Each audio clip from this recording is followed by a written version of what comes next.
Welcome back, seekers of stories, to Myth, Legends and Rainfall, where the echoes of ancient tales meet the rhythm of the rain. I'm glad you're here. Let's step once more into the realm of legends and wonder. Deep in the Nevada desert, where the sun beats down mercilessly on ancient sands and the wind carries whispers of forgotten times, there lies a cave.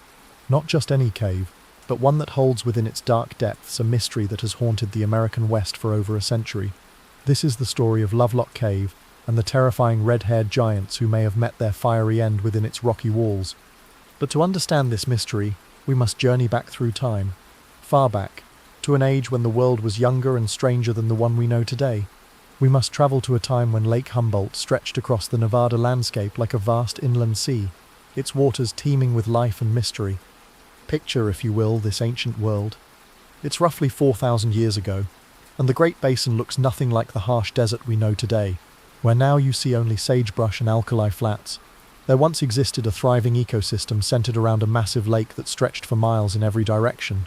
The waters of Lake Humboldt sparkled under the desert sun, fed by rivers and streams that have long since vanished into the earth.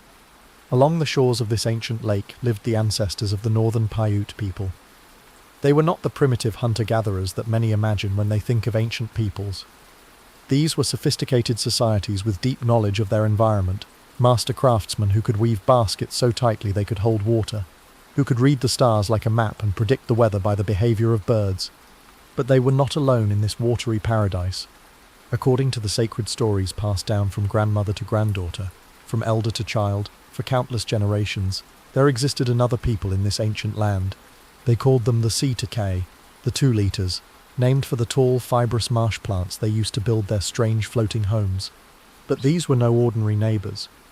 The Sea-Takei were giants, towering over normal men with their massive frames and terrible strength. Their skin was darker than that of the lake people, weathered by constant exposure to wind and water as they lived their nomadic existence upon the lake's surface. But it was their hair that truly marked them as different, as something to be feared in the darkness of night.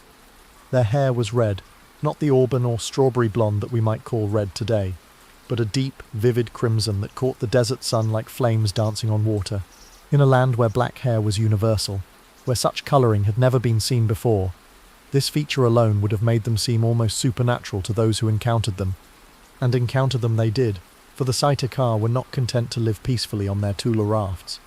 They were raiders, predators who swept down upon the shore settlements like a plague of locusts. But unlike ordinary raiders who might steal food or take captives for slavery, the Sea-Takei had a far more horrifying purpose for their attacks. They were cannibals. The very word sends a chill down the spine. But to the people living around ancient Lake Humboldt, this was not some abstract concept from distant lands. This was the terrifying reality that shaped every aspect of their daily lives. The Sea-Takei didn't just kill their enemies, they consumed them. They didn't raid for territory or treasure, they raided for meat, human meat. Imagine, if you can, the terror this struck into the hearts of the lake people. Picture a peaceful fishing village at dawn, the morning mist still rising from the water's surface when suddenly that mist parts to reveal a massive raft bearing down on them from the lake. Standing on this craft are beings that seem to have emerged from a nightmare, towering figures with flaming red hair and weapons unlike anything the villagers possess. The Sea-Takei fought with spears, long heavy weapons that could punch through any protection and be hurled with deadly accuracy by arms strong as tree trunks. While the lake people had perfected the bow and arrow, those elegant weapons of precision and distance, the giants relied on more primitive but devastatingly effective tools of war. In close combat, where their enormous size and strength gave them every advantage, few could stand against them. Sarah Winnemucca, the daughter of a great Paiute chief, would later write about these encounters in her book Life Among the Paiutes. Her words, penned in 1883, carry the weight of generations of handed-down terror. My people say that the tribe we exterminated had reddish hair. I have some of their hair which has been handed down from father to son. I have a dress which has been in our family a great many years, trimmed with the reddish hair. Think about what Sarah is telling us here. This isn't folklore or mythology to her, it's family history. She possesses actual physical evidence of these encounters. Hair taken from the defeated Sea-Takei and woven into a ceremonial dress, a mourning dress she calls it, worn to remember the horror her people endured and the ultimate victory they achieved. But Sarah's account gives us more than just proof of the giants' distinctive appearance. She describes them as a small tribe of barbarians, who would conduct organized raids specifically to capture prisoners. These weren't random acts of violence born from desperation or madness. The Sitekar were intelligent predators who had developed systematic methods for hunting human prey. The captured lake people wouldn't be killed immediately on the beach where they were taken. Instead, they would be loaded onto the great tool rafts and carried out into the middle of the lake, to the floating camps where the Sitekar made their homes. There, the prisoners would be held until needed, a living larder of human meat to sustain the giant cannibals through the harsh desert winters. The psychological impact of this threat cannot be overstated. Every person living around Lake Humboldt would have gone to sleep each night, knowing that death might come with the dawn, arriving silently from the mist-shrouded lake in the form of red-haired giants with an appetite for human flesh. Children would have been kept close to home. Fishing parties would have travelled in large, well-armed groups, and settlements would have been placed not just for access to resources, but for their defensibility against aquatic raiders. This wasn't a threat that lasted for months or even years. According to the stories preserved in Paiute oral tradition, the Sitekar terrorized the lake people for generations, possibly centuries. They became a permanent feature of life around Lake Humboldt, a constant source of fear that shaped the development of the entire region's culture. The Sitekar had natural advantages that made them nearly impossible to defeat using conventional methods. Their mobility on the lake meant they could strike anywhere along hundreds of miles of shoreline, appearing suddenly from the vast expanse of water before vanishing just as quickly back into its depths. Their floating camps could be moved at will, making it impossible for land-based enemies to locate and attack their homes. Most importantly, the lake itself provided them with everything they needed to sustain their way of life indefinitely. Fish swam in its waters, waterfowl filled its skies, and the tule marshes that fringed its shores provided material for their rafts and shelters. As long as Lake Humboldt existed, the Sitekar could continue their predatory lifestyle without fear of running out of resources. But the lake people were not helpless victims. They were intelligent, resourceful, and ultimately desperate enough to attempt something unprecedented in the region's history. Faced with an enemy that seemed impossible to defeat through traditional means, they began to develop new strategies, new alliances, and new weapons specifically designed to counter the advantages of their aquatic tormentors. The decision to unite against the Sitekar was not made quickly or easily. The various groups living around Lake Humboldt had their own territories, their own leaders, and their own complex web of relationships and rivalries. Some groups were traditional enemies who competed for the best fishing grounds or hunting areas. Others lived so far apart that they barely had contact with each other under normal circumstances. But the Sitekar threat was not normal. It was existential. As long as the red-haired giants continued their raids, no community around the lake could feel safe.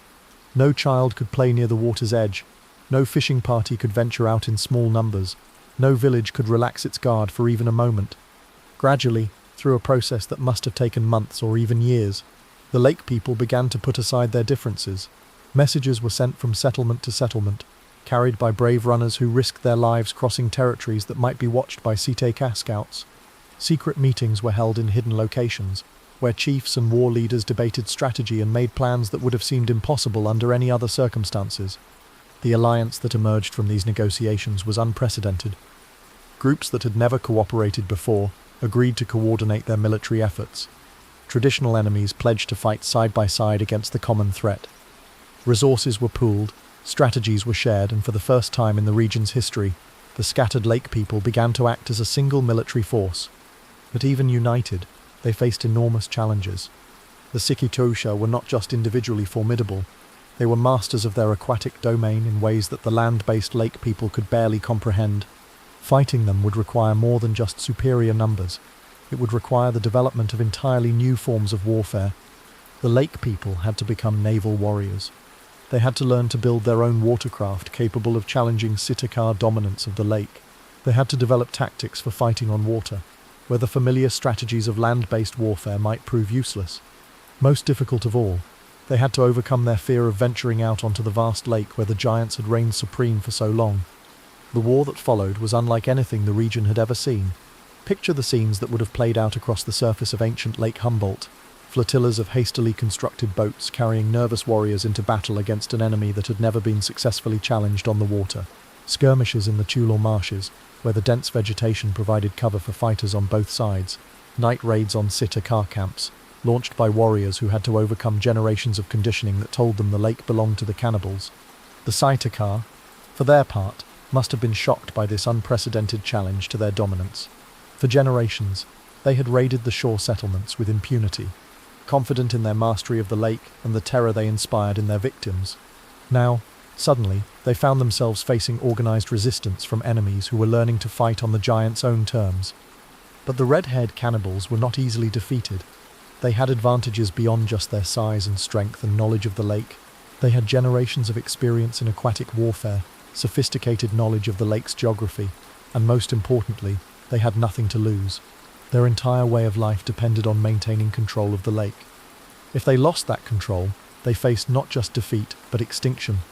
The war raged for months, possibly years. Islands in the lake became battlegrounds where the fate of entire civilizations hung in the balance. Floating battles took place in the deep water, with warriors on both sides fighting desperately while trying to keep their boats from sinking beneath them. The Thule marshes ran red with blood as ambushes and counter-ambushes claimed victims on both sides. Gradually, however, the superior numbers of the allied lake people began to tell. The Sitakar were fierce warriors, but they were few in number compared to the combined forces arrayed against them. More importantly, the lake people were learning. Each battle taught them new tactics. Each encounter revealed new weaknesses in their enemy's strategies. The Sitakar found their mobility increasingly restricted as hostile forces gained control of more and more of the lake's shoreline. Their ability to conduct raids was severely limited, which meant their food supply, consisting largely of captured humans, began to dwindle. For a people whose entire culture was built around predation, this was a crisis that threatened their very existence. As the noose tightened around them, the surviving Sitakar found themselves with fewer and fewer options. The lake that had been their highway and fortress was becoming a trap. Cut off from their traditional raiding grounds and facing constant pressure from multiple directions, they were forced to seek refuge in increasingly desperate circumstances. It was during this final phase of the war that the Sitakar made their last, tragic gambit. Rather than continue to fight a losing battle on the shrinking areas of the lake still under their control, they chose to abandon their aquatic lifestyle entirely and retreat to a place that offered both defensive advantages and access to the fresh water they needed to survive. They chose a cave, a large, deep cave in the hills, overlooking what had once been their domain. Lovelock Cave, as it would later be known, sat about 40 feet above the valley floor, carved by wind and water into the limestone cliffs that bordered the ancient lake. It was spacious enough to accommodate a sizable group of refugees, defensible enough to hold off attackers, and most crucially, it contained a reliable source of fresh water. The decision to retreat to this cave was both tactically sound and ultimately doomed. From a military standpoint, the location was nearly perfect for a last stand. The narrow entrance could be defended by a small number of warriors against a much larger attacking force. The interior was large enough for non-combatants and supplies. The water source meant they could potentially withstand a siege for weeks or months. But in making this choice, the Sitakar also sealed their own fate. They were no longer the mobile aquatic raiders who had terrorized the lake people for generations. They were cornered animals, trapped in a stone prison of their own choosing, waiting for an enemy that vastly outnumbered them to arrive and finish what the war had started. The Allied forces didn't take long to locate their trapped enemies.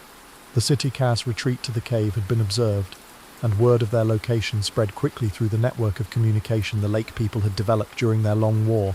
Soon, warriors from across the region were converging on the rocky hills where the last of the red-haired giants had taken refuge.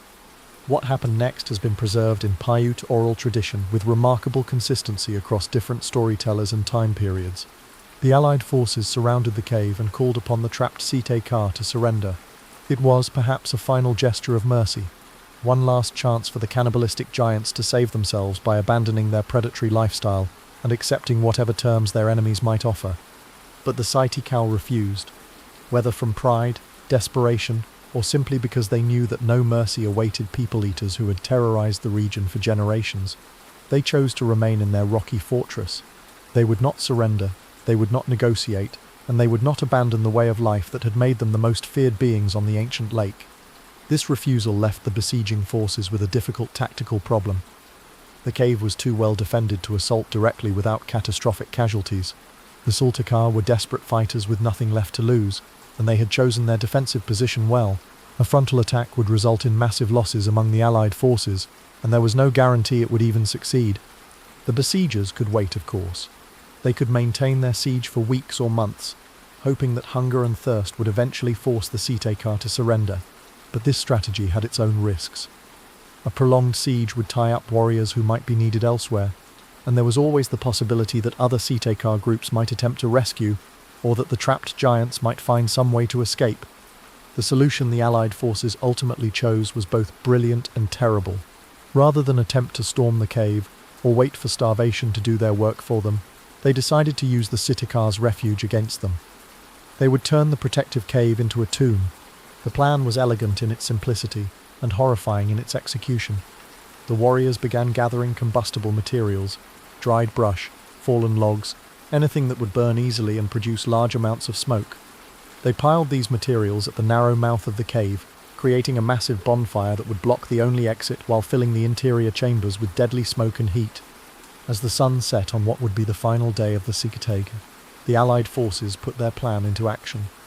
Torches were lit, and the great pile of brush and wood at the cave mouth was set ablaze. The flames roared up into the night sky, visible for miles across the ancient landscape, announcing to all who could see that the age of the red-haired giants was coming to an end. The narrow entrance to the cave acted like a chimney, drawing the flames and smoke deep into the interior chambers where the Sitekar had taken their final refuge. There was no escape, no alternate exit, no way for the trapped giants to avoid the inferno that consumed their last stronghold. The accounts of what happened next vary in their details, but all agree on the essential horror of the scene. The flames raged for hours, fed by the constant supply of fuel that the besieging warriors continued to add to the fire. The temperature inside the cave rose to levels that no living thing could survive. Smoke filled every chamber, every crevice, every possible hiding place within the limestone cavern. Some versions of the story describe the sounds that emerged from the burning cave. Screams of agony, cries for mercy, the sound of massive bodies falling as the smoke and heat overcame even the giant's legendary strength. Others focus on the terrible silence that eventually settled over the scene, broken only by the crackling of flames and the occasional crash of falling rocks as the intense heat caused parts of the cave structure to collapse. The fire burned through the night and into the following day. The warriors maintained their vigil, ensuring that no flame died down, that no gap appeared in the wall of fire that sealed the cave entrance. They were determined that not one of the Sitekar would escape to continue their reign of terror in some other part of the world. When the fires finally burned themselves out and the cave had cooled enough for the victorious warriors to enter, they found exactly what they expected, the charred and mummified remains of their ancient enemies. The Sitekar were extinct, wiped out to the last man, woman and child. The red-haired giants who had terrorized the peoples of the Great Basin for generations were no more. The psychological impact of this victory cannot be overstated. For the lake people and their allies, the destruction of the Sitekar represented more than just the end of a military conflict. It was the elimination of an existential threat that had shaped their entire way of life. Children could now play safely near the water's edge. Fishing parties could venture out in small groups without fear. The constant state of hypervigilance that had characterized life around Lake Humboldt for generations could finally be relaxed. But the victory came at a cost that went beyond the warriors lost in battle. The complete annihilation of an entire people, even one as feared and hated as the Sitekar, was a momentous act that would echo through the oral traditions of the region for generations to come. The story of the burning cave became more than just a historical account. It became a moral statement about the nature of good and evil, the necessity of cooperation in the face of existential threats, and the terrible price of survival in a harsh world. Sarah Winnemucca, writing centuries later, captured something of this moral weight when she described the ceremonial dress made from Sitekar hair that her family had preserved. It was called, she said, a mourning dress, not just a trophy of victory, but a reminder of the cost of that victory and the terrible necessity that had driven her ancestors to such extreme measures. The story might have ended there, with the destruction of the last Sitekar and the establishment of peace around the ancient lake. The oral traditions might have preserved the memory of the red-haired giants as just another chapter in the long history of intertribal warfare, but fate had other plans for the legend of the Sitekar. As the centuries passed, the world itself began to change. Lake Humboldt, that vast inland sea around which so much history had unfolded, began to shrink.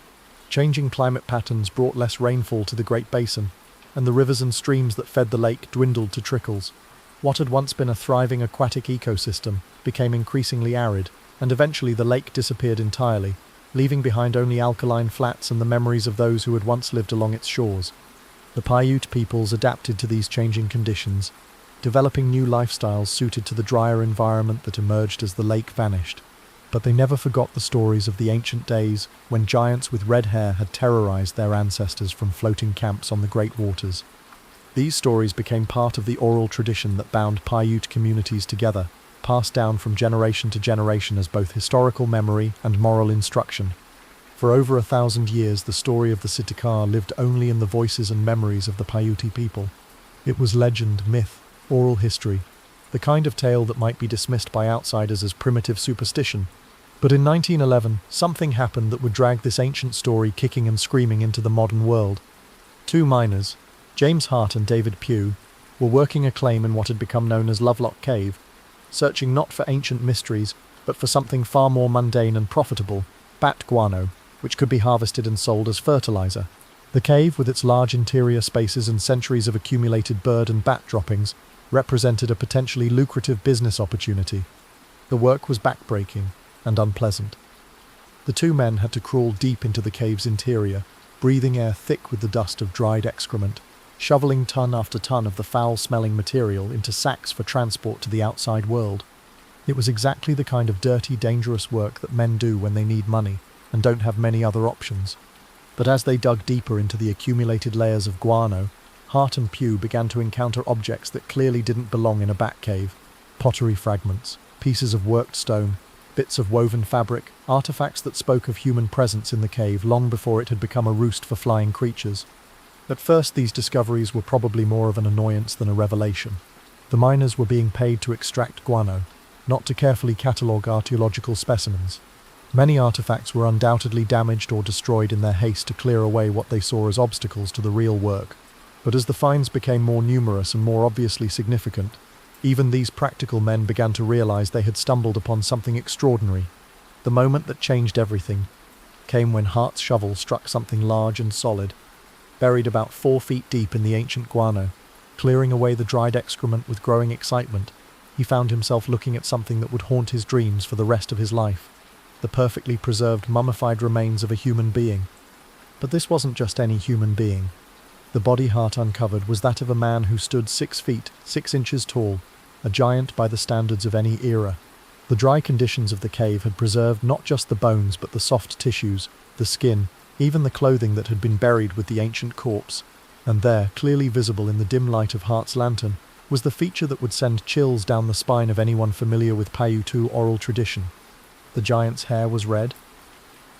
Hart would later write a detailed account of his discovery, and his words capture something of the awe and terror he must have felt in that moment. In the north-central part of the cave, about 4 feet deep, was a striking-looking body of a man, 6 feet 6 inches tall. His body was mummified, and his hair distinctly red. Here, it seemed, was physical proof of the Sontika legend. The red-haired giant that Hart had uncovered matched the descriptions that had been preserved in Paiute oral tradition for over 1,000 years. The location was perfect. This was the very cave where, according to the stories, the final battle against the cannibalistic giants had taken place. The physical characteristics were exactly right. The enormous stature and distinctive hair colour that had marked the Sontika as different from ordinary humans. But Hart's discovery was just the beginning. As the miners continued their work, more artifacts emerged from the ancient guano, stone tools unlike anything used by local tribes, baskets woven in unfamiliar patterns, weapons that seemed to match the descriptions of Sitakar spears preserved in oral tradition, and then, even more shocking, additional human remains. A second mummified body was uncovered. This one apparently female and nearly as tall as the first. Like the male giant, her hair showed the distinctive reddish coloration that had become the hallmark of the legendary Sitakar. The preservation was so remarkable that even details of clothing and ornaments were clearly visible, providing unprecedented insights into how these ancient people had lived and died. Word of the discoveries spread like wildfire through the surrounding communities. Here, people whispered, was vindication of the old stories that many had begun to dismiss as mere legend. The Paiute elders who had preserved the Sitakar tales through generations of oral tradition suddenly found themselves in the spotlight, their memories and stories taking on new significance as potential historical documents. But Hart and Pugh were miners, not archaeologists. They had neither the training nor the inclination to carefully document and preserve their finds. As their excavation continued, more artifacts were uncovered, but much of what they found was damaged through careless handling. Some specimens were kept as curiosities, others were sold to private collectors who offered cash for unusual items, and still others were simply discarded as obstacles to the profitable work of guano extraction.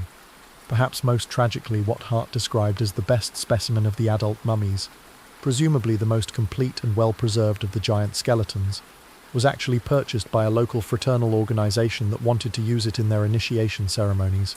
This irreplaceable piece of potential evidence for the Site-Car legend was quite literally destroyed by people who saw it as nothing more than a theatrical prop. Other remains suffered similar fates. Some were lost to souvenir hunters, others to curiosity seekers, who wanted to own a piece of the sensational discovery.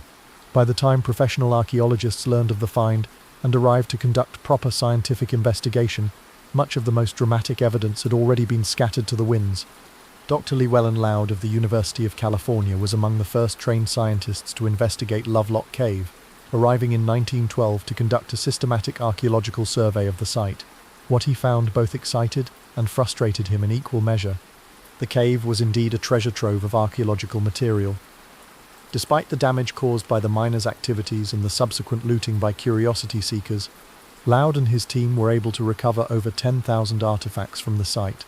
These included some of the most remarkable prehistoric objects ever found in North America. There were duck decoys so perfectly crafted and well preserved that they are still considered masterpieces of ancient Native American artistry. The attention to detail was extraordinary. Individual feathers were carved and painted with such skill that the decoys would have been virtually indistinguishable from real ducks when viewed from a distance. These weren't crude approximations, but sophisticated tools created by people who understood both the anatomy of waterfowl and the psychology of the birds they were trying to deceive. There were baskets woven with a skill that would be difficult to match even with modern tools. Some were so tightly woven they could hold water without leaking, a technique that required not just manual dexterity but deep understanding of the properties of the plant fibers used in their construction. Others showed decorative patterns of stunning complexity, indicating that these ancient people were not just skilled craftsmen but artists of considerable sophistication.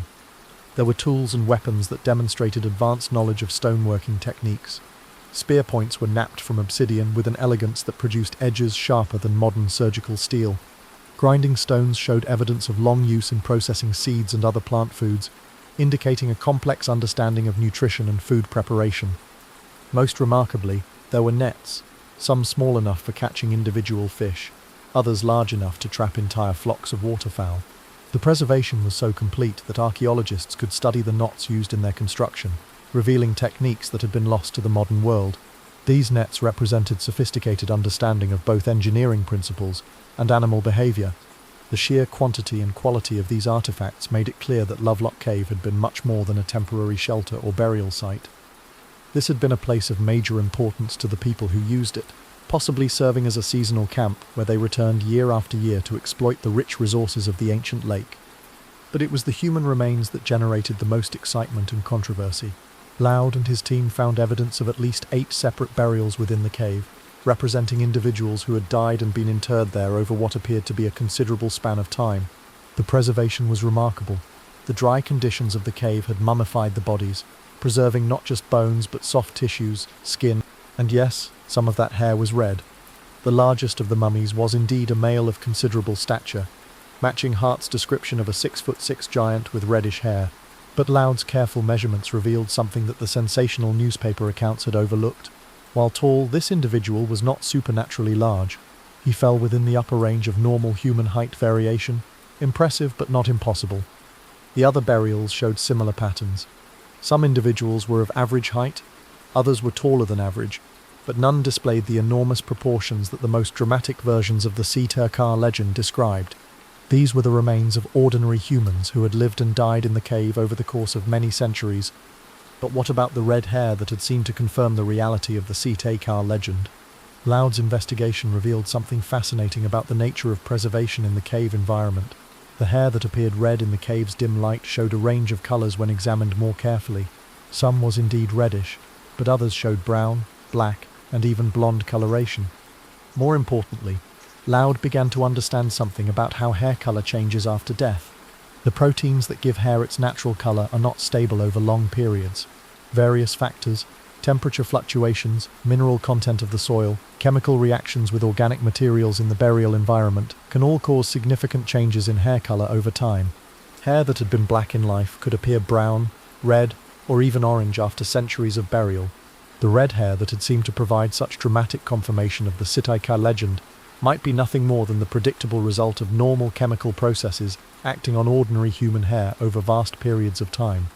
But even if the physical remains didn't match the most sensational aspects of the Sitaika legend, they still represented a remarkable archaeological discovery. The people buried in Lovelock Cave had clearly been members of a sophisticated culture with advanced technologies and complex social organization. Their artifacts demonstrated skills that would be impressive in any era, and their burial practices suggested spiritual beliefs of considerable depth. Who were these people? Where had they come from? And what had happened to them? The archaeological evidence suggested they had lived in the region for thousands of years, developing technologies specifically adapted to the unique environment of the Great Basin. They were master hunters and fishers who had learned to exploit every resource the harsh landscape provided. They were skilled craftsmen, whose work demonstrated both technical proficiency and artistic vision. Most importantly for our story, they were the Lovelock culture, the people who had actually lived and died in the cave that bears their name. They weren't the mythical Sitaika of Paiute oral tradition, but they were the real human beings whose remains had been discovered by Hart and Pugh in 1911. But this revelation raised as many questions as it answered. If the people buried in Lovelock Cave weren't the Sitaika of legend, then who were the Sitaika? Did they exist at all, or were they purely mythological beings created by Paiute storytellers to explain the archaeological evidence they encountered when they first arrived in the region? The answer to this question brings us to one of the most intriguing aspects of the entire Sitaika mystery, the complex relationship between archaeological evidence and oral tradition, between scientific fact and cultural memory. Archaeological investigation revealed that the Lovelock culture had flourished in the region from roughly 2500 BC to 500 AD, a span of nearly 3,000 years. These people had developed sophisticated technologies for surviving in the harsh Great Basin environment, creating some of the finest artifacts ever found in prehistoric North America. Their culture had been stable, successful, and remarkably creative. But then, sometime around 500 AD, the Lovelock culture began to decline. The reasons for this decline are not entirely clear, but they seem to be related to environmental changes that were occurring throughout the Great Basin. The climate was becoming drier, Lake Humboldt was beginning to shrink, and the resources that had supported the lake-based Lovelock culture were becoming less abundant. As the lake dwindled and the resources it provided became scarcer, the Lovelock culture people would have faced increasingly difficult choices. Some may have migrated to other areas where water was still plentiful. Others may have adapted their lifestyle to the changing conditions. Still others may have simply died out as their traditional way of life became impossible to maintain. But it's possible, just possible, that some of the last representatives of the Lovelock culture were still living around the shrinking remnants of Lake Humboldt when the first Paiute groups migrated into the region. If so, contact between these two very different cultures could have provided the historical foundation for what would eventually become the Sitaika legend. Imagine the scene. Paiute scouts arriving in a new territory, exploring the shores of what was still a substantial lake, when they encounter strange people living in ways unlike anything in their own cultural tradition. These people have different technologies, different physical appearance, different customs and practices. They live primarily on and around the water, using boats and rafts made from unfamiliar materials. They have weapons and tools unlike anything the Paiutes have seen before. Conflicts might have ensued, competition for resources, territorial disputes, cultural misunderstandings that escalated into violence. The Lovelock culture people, reduced in numbers and weakened by generations of environmental stress, would have been at a severe disadvantage against the incoming Paiutes. Their ancient knowledge of the lake environment might have given them some tactical advantages, but they would have been outnumbered and eventually overwhelmed. Over the centuries that followed, as this historical encounter was preserved and transmitted through Paiute oral tradition, it would have naturally evolved and changed. The defeated enemies would have grown larger and more threatening with each retelling. Their different technologies and customs would have been interpreted as evidence of savage or supernatural nature. Isolated incidents of violence or desperation, perhaps including acts that could be interpreted as cannibalistic, would have become defining characteristics of the entire group. This is how history becomes legend, how memory transforms into myth. The kernel of historical truth at the center of the story. Real conflicts between real people in a real place gets wrapped in layers of cultural interpretation, moral instruction, and dramatic enhancement. The Sitekar legend might preserve genuine historical memories while also serving the cultural and psychological needs of the people who told and retold these stories. But there's another possibility that's even more intriguing.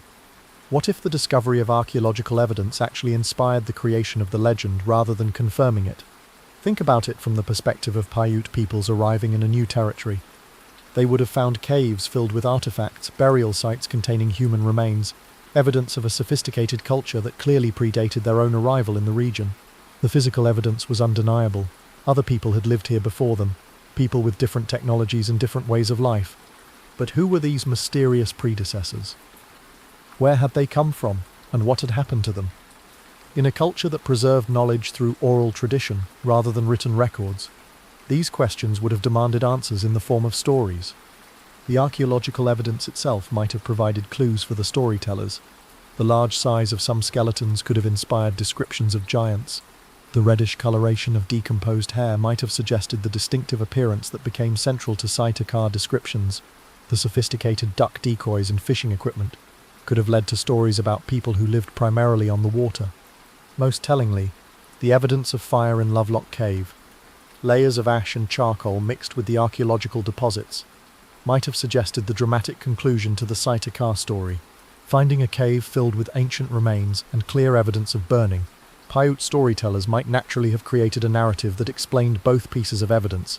The giants died in a fire that trapped them in the cave.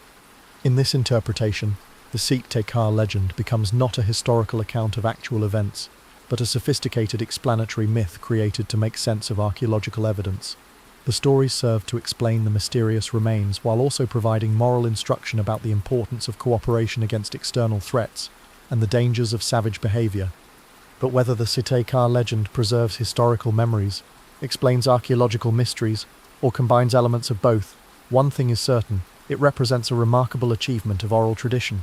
For over 1,000 years, these stories were preserved without the aid of writing, passed down through generations of storytellers who maintained consistency in key details while allowing for the natural evolution that keeps oral traditions alive and relevant. The legend served multiple functions within Paiute society. It provided entertainment during long winter nights when outdoor activities were impossible. It offered moral instruction about proper behavior and the consequences of savagery.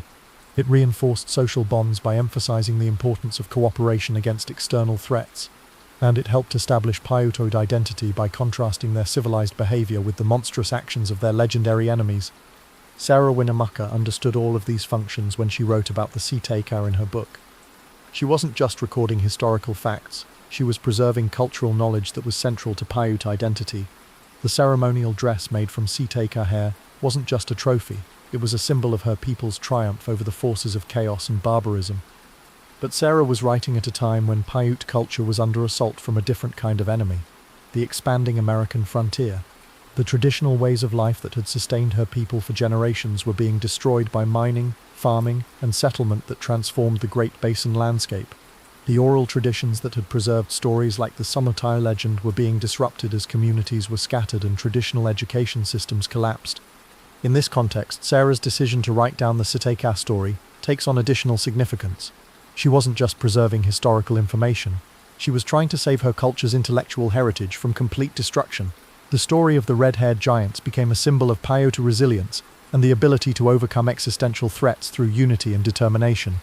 The timing of Hart and Pugh's discovery in Lovelock Cave was remarkable in this regard. Just as the traditional culture that had preserved the Sitekar legend was facing its greatest crisis, physical evidence emerged that seemed to confirm the reality of the stories. For many Paiutes, the mummified giants with red hair must have seemed like vindication of their ancestors' accounts and proof that their oral traditions contained genuine historical value. The archaeological investigations that followed provided additional confirmation that the cave had indeed been the site of dramatic events. Evidence of fire was found throughout the deposits, consistent with the burning that was central to the Sitekar legend. Human remains showed signs of violent death, suggesting that the cave had been the site of conflict rather than peaceful burial. But perhaps most significantly, the sheer quantity and quality of artifacts found in the cave indicated that this had been a place of major importance to the ancient people who used it. The thousands of objects recovered by archaeologists represented not just the possessions of a few individuals, but the accumulated material culture of an entire civilization. The duck decoys alone told a remarkable story. These weren't simple hunting tools, but sophisticated pieces of technology that required deep understanding of waterfowl behavior and anatomy. The level of craftsmanship was extraordinary. Individual feathers were carved and painted with such precision that the decoys would have been virtually indistinguishable from living birds when viewed from a hunter's distance. Some of the decoys showed evidence of extensive use. Wear patterns that indicated they had been employed in actual hunting for years or decades. Others appeared to be newer, suggesting that decoy making was an ongoing activity in the cave rather than something that had happened once and been preserved by accident. The baskets found in the cave were equally remarkable. Some were utilitarian containers designed for gathering and storing food. Others were clearly ceremonial objects, decorated with complex patterns that demonstrated both artistic vision and technical skill. A few were so tightly woven they could hold water without leaking, a technique that required not just manual dexterity but sophisticated understanding of plant fiber properties. The variety of basket styles suggested that the cave had been used by different groups over an extended period of time, or that the people who used it had maintained contact with diverse cultural traditions. Some baskets showed techniques known from California cultures. Others reflected influences from the Great Plains or the Southwest. This wasn't an isolated community, but one that was connected to trade networks spanning much of western North America. The stone tools found in the cave told similar stories of sophistication and far-reaching connections. Obsidian arrowheads and spear points were knapped with such skill that they produced edges sharper than modern surgical instruments. But the obsidian itself had come from sources hundreds of miles away, indicating trade relationships that spanned vast distances. Other tools were made from materials that were even more exotic. Some grinding stones were carved from rock types that don't occur naturally in the Great Basin, suggesting contact with cultures from coastal regions or mountain ranges far from Lake Humboldt. The presence of these materials in the cave indicated that the people who used it were part of economic networks that connected much of western North America. But perhaps the most intriguing artifacts were the nets. These ranged from small, delicate constructions designed to catch individual fish, to massive structures that could have been used to trap entire flocks of migrating waterfowl. The largest nets would have required the cooperation of dozens of people to deploy and operate, suggesting sophisticated social organization and planning. The preservation of these nets was remarkable. In most archaeological sites, organic materials like plant fibers decay completely within a few centuries, but the dry conditions in Lovelock Cave had mummified them just as effectively as the human remains, allowing modern researchers to study construction techniques that had been lost for over 1,000 years. The complexity of some of the nets suggested that their makers possessed engineering knowledge that would be impressive in any era. The largest examples showed evidence of mathematical planning in their construction. Knot spacing, mesh sizes, and structural reinforcements were all calculated to maximize efficiency while minimizing material use. These weren't crude traps thrown together by desperate hunters, but sophisticated machines designed by people who understood both the physics of net construction and the behavior of the animals they were designed to capture. When Dr. Loud and his colleagues examined all of this evidence together, the human remains, the artifacts, the signs of fire, the indications of violent death, they began to piece together a picture of what might actually have happened in Lovelock Cave thousands of years ago. The cave had clearly been occupied intermittently for many centuries, serving as a seasonal camp where ancient people returned year after year to exploit the rich resources of Lake Humboldt. The quantity and variety of artifacts suggested that this wasn't just a temporary shelter, but a place of major cultural importance, possibly serving as a gathering point where different groups came together for trade, ceremony, or seasonal hunting.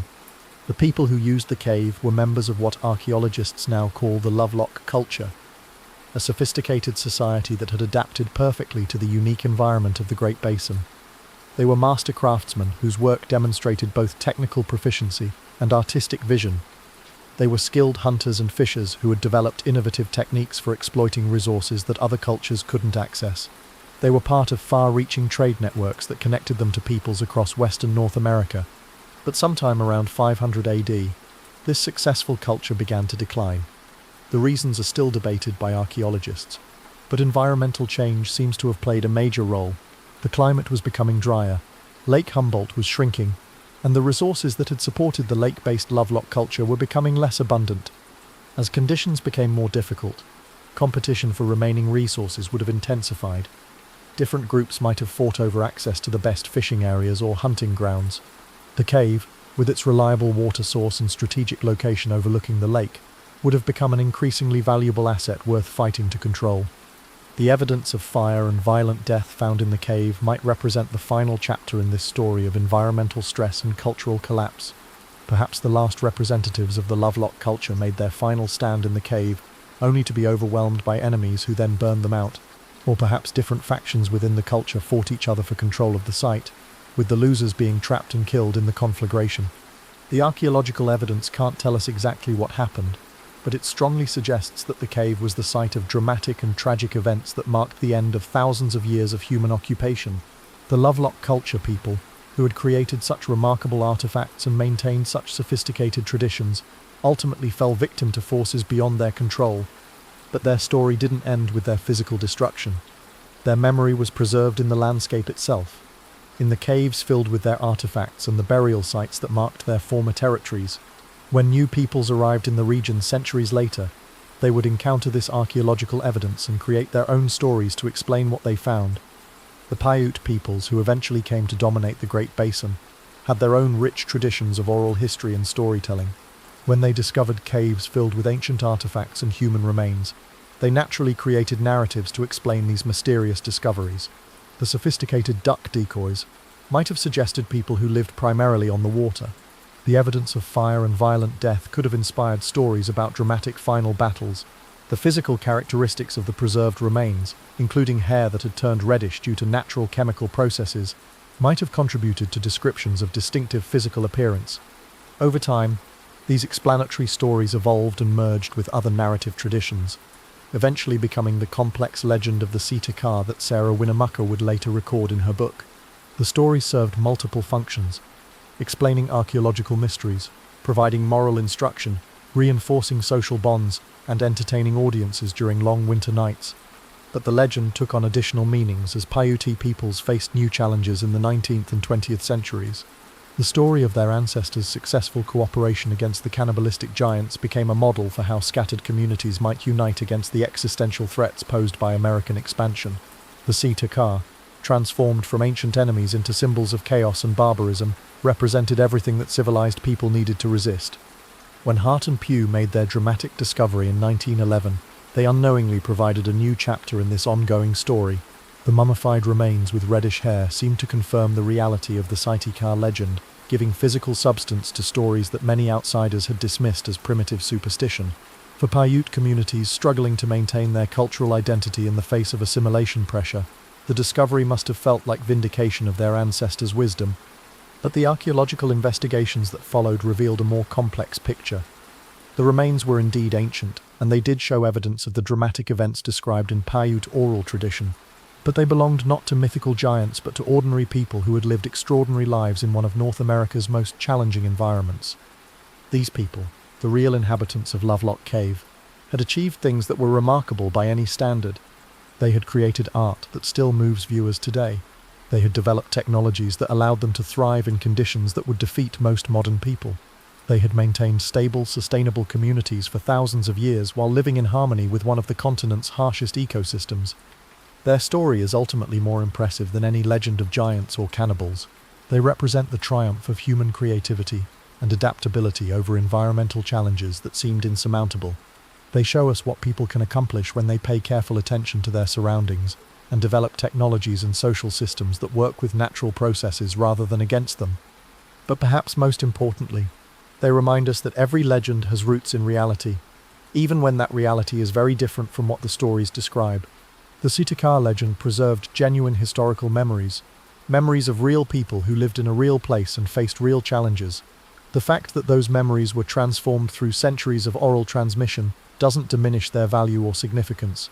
Standing at the mouth of Lovelock Cave today, looking out across the Nevada desert where Lake Humboldt once sparkled in the ancient sun, it's possible to appreciate all of these different layers of meaning simultaneously. The cave contains the physical remains of people who created one of prehistoric North America's most sophisticated cultures. It preserves evidence of the dramatic events that marked the end of that culture. It serves as the setting for stories that helped later peoples understand their own history and identity. The mystery of the Sita isn't really about whether red-haired giants existed. It's about the complex ways that human societies create, preserve, and transmit knowledge about the past. It's about the relationship between archaeological evidence and cultural memory, between scientific fact and meaningful narrative. between what actually happened and what people believe happened. The legend continues to evolve even today, as new generations discover the story and interpret it within their own cultural contexts. Some see it as confirmation of alternative histories that mainstream archaeology has supposedly suppressed. Others view it as a fascinating example of how oral traditions preserve and transform historical memories. Still others simply enjoy it as a compelling mystery story set in one of America's most dramatic landscapes.